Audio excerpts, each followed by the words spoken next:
Welcome, everybody, to our podcast, and we're excited to announce that it is officially titled This is big. Fish for People, but that's not how it looks Right. when you go to find the podcast. FSH, the number 4, PPL. Fish for people. It's what we do.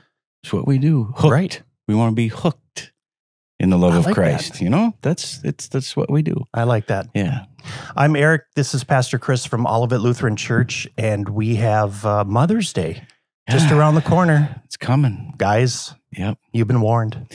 Yep. Not this Sunday, right? It's Sunday the 14th, so a week from Sunday.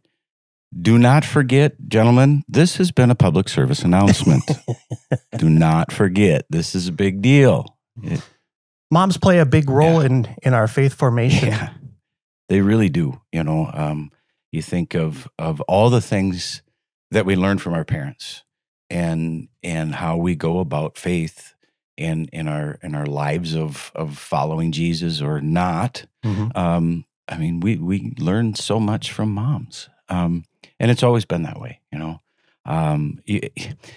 Even St. Paul, you know, he's writing to his young friend Timothy, and he says, I see the faith in you that was in your mother and your grandmother. Oh, yeah. You know, and so we go, oh, yeah. And you look at all the moms throughout history. Well, think of, I mean, throughout Scripture, from Eve all the way to Sarah, you know, 90 years old, and she's mothering this infant she's just, you know, given birth to Rebecca and Rachel and Leah. And you look at Moses' mother. I mean, makes one of the most difficult decisions a mother would ever have to make. She wants to save her child. Yep. Puts him in a basket and puts him in the Nile. To Mary, you know, this young teenager, and God says, I've got the most important job for you. And she says, yeah.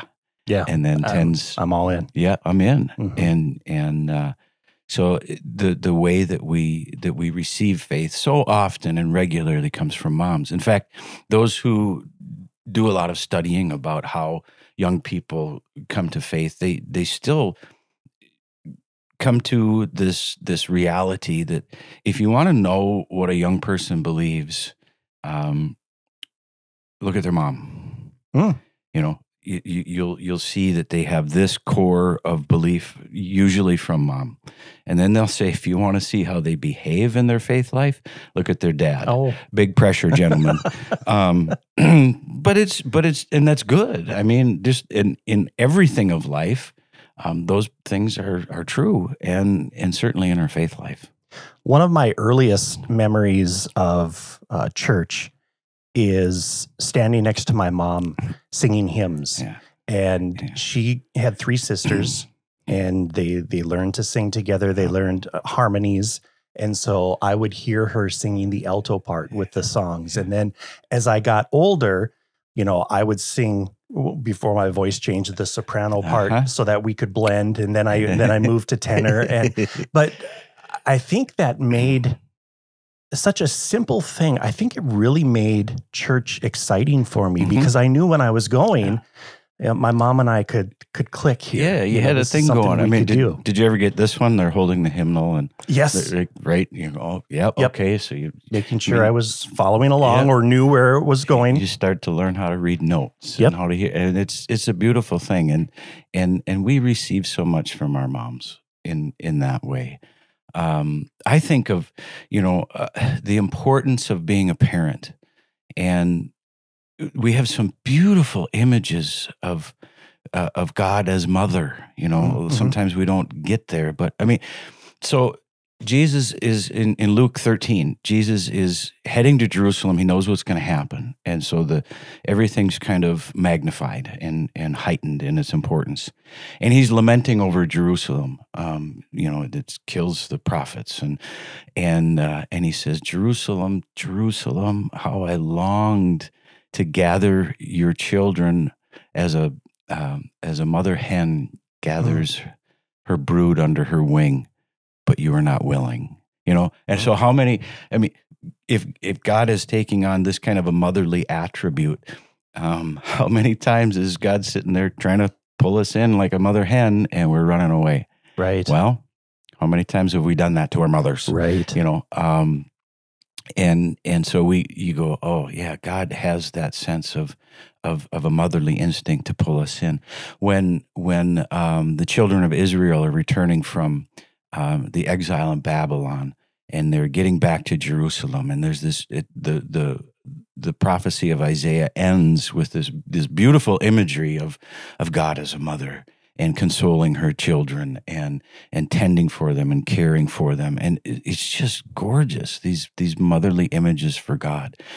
And I think that's really rich, if we think of a Mother's Day and the importance that our moms have for us. And then we can think that God has those characteristics too. Right. To tend, to care, to nurture, to correct, to, all of those pieces. God has that. And I find that very both engaging and rich in our spiritual lives. Sure. Yeah. Mother's Day, not always a good day for people as well. I was thinking this early this morning too. I've never met a woman who has lost a child or a pregnancy for whom Mother's Day doesn't have a little bit of a twinge in it. Sure. And for those who've lost their moms, or those who maybe had a lousy relationship with mom. Right. And those are realities that I think they're not good to ignore. I think they're really good for us to name, and we get to a special day, or those that have never been able to be a mother. Right. And so you get to this day where the world is celebrating and rejoicing in these things, and you feel excluded. Okay. Or you feel, you don't feel the celebration, you feel sorrow. And I think it's really important for us to acknowledge those moments of discomfort and pain. And then we can kind of go back to those other questions. Okay, and just say, okay, why exactly am I feeling this? And what's God up to in the middle of it? Right. So who is God in this when I'm in this situation, and what is God telling me, and what does God want for me? And I think it isn't just about everything in life. Those are important things. Special occasions like Mother's Day, it's important to acknowledge the pain, and maybe pull us back to what's God up to, and what good things does God have waiting for me, because they're there. But acknowledge the pain, and then, just like some of the greatest Psalms, you acknowledge your pain, and then you end with rejoicing and giving thanks to God for this incredible goodness. Okay. I was just last Sunday, we think of Mother's Day and relationships with moms, and I know too, I was a terror in church as a kid. I still can't sit still in church, right? I still can't sit still in church. Everyone knows this. But there was this really holy moment, and I know there were moms out there who were more than probably a little mortified, right? and then other moms thinking, I've been there. Exactly. I've done that. I got the T-shirt. I know exactly what you're going through right now. Exactly. It was during the prayers of the people, and Pastor Bill's up there praying, and I know there were at least 6 infants in the congregation, and some young ones too. And, 9 days old, all the way down to 9 days old, from a year to 9 days old. And there must have been 20 some other toddlers, right? Mm-hmm. And while Bill's preaching, it was like they were just having this separate conversation out in the congregation. And it wasn't like it was like nonstop from one. Yeah, it was just everywhere. Yeah, and none of them were freaking out. Nope. None of them. It wasn't a big fit and all that. It was a squawk here and a little bit of a cry over there, and then it was like one of the other babies would hear, "Oh, there's a baby over there. I'm a baby too. How are you doing?" and there was this back and forth, and then there'd be some toddlers coming in, and there were a couple times where I'm like, I'm smiling and starting to giggle because I couldn't even hear Bill praying. You're right, and I just thought, you know what? I know moms are probably just going, oh, good Lord, what is happening here? Yep. Those kids belong in worship. They do. They need to be there. And I couldn't help but think, you know what? All these little, beautiful, precious children, that was the sound of the Holy Spirit The Spirit was working in the middle of that congregation in these beautiful, wonderful ways, maybe to remind us that God, as mother or father or brother or royalty or whatever we want to, however we want to put that, God is all of those things. And guiding and bringing us through, and the Spirit works in the middle of it. And so as we look to Mother's Day and celebrating these powerful relationships, we just want to encourage everybody, remind gentlemen, got to, bring the love, baby.